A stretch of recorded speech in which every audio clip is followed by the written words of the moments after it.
विश्व आर्द्रभूमि दिवस। उपक्रम पृथ्वीर परिवेश संतुलन रक्षा करिबारे आर्द्रभूमि बा जलाशय गुड़िकर भूमिका अत्यंत गुरुत्वपूर्ण। प्रतिवर्ष फेब्रुआरी मास 2 तारिख को सारा विश्व रे विश्व आर्द्रभूमि दिवस भावे पालन करा जाए। प्रकृतिर एही अमूल्य संपद विषय रे सचेतनता सृष्टि करिबा एही दिवसर मुख्य लक्ष्य। ऐतिहासिक पृष्ठभूमि 1971 मसीहा फेब्रुआरी 2 तारिख रे ईरान रामसार सहर रे आर्द्रभूमि गुड़िकर संरक्षण पई एक अंतर्जातीय चुक्ति स्वाक्षरित होइथिला। एही स्मृति रे 1997 मसीहा प्रति वर्ष एही दिवस पालित होई आसुछि। आर्द्रभूमिर गुरुत्व। आर्द्रभूमि को पृथ्वीर भूकंप बोली कहा जाए। एहार किछि प्रमुख उपकारिता हला प्रथमे जैव विविधता। एठारे असंख्य पक्षी माछ एवं जलज उद्भिद वास करती। जल विशोधन। एहा प्राकृतिक छाणी भावे कार्य करी जल को स्वच्छ रखे। बन्या नियंत्रण।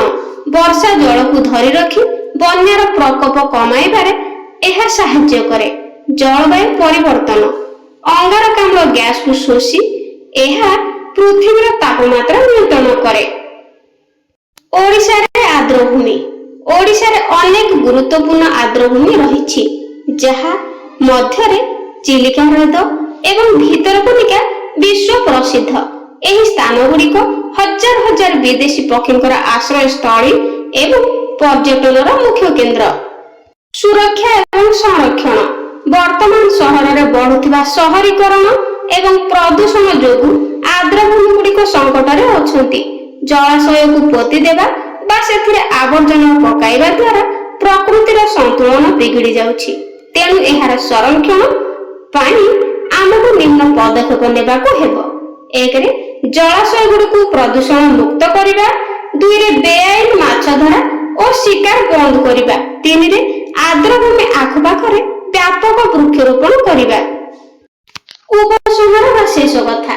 आर्द्रभूमि बिना सुस्थ पृथ्वीर कल्पना असंभव। आमे जदि आज एही जलाशय गुड़िक सुरक्षा न देबा तेबे भविष्यत रे जलाभाव और परिवेश विपर्यय अनिर्वाज्य। एही दिवस रे आसंतु संकल्प नेबा आर्द्रभूमि बचाओ पृथ्वी हसा। तो पिला माने आर्द्रभूमि विषय रे एहा तुमे माने भाषण एवं रचना उभय मध्य लेखि परिबो। तो वीडियो टी केमति लागला कमेंट रे निश्चित जणाइबो। Thank you.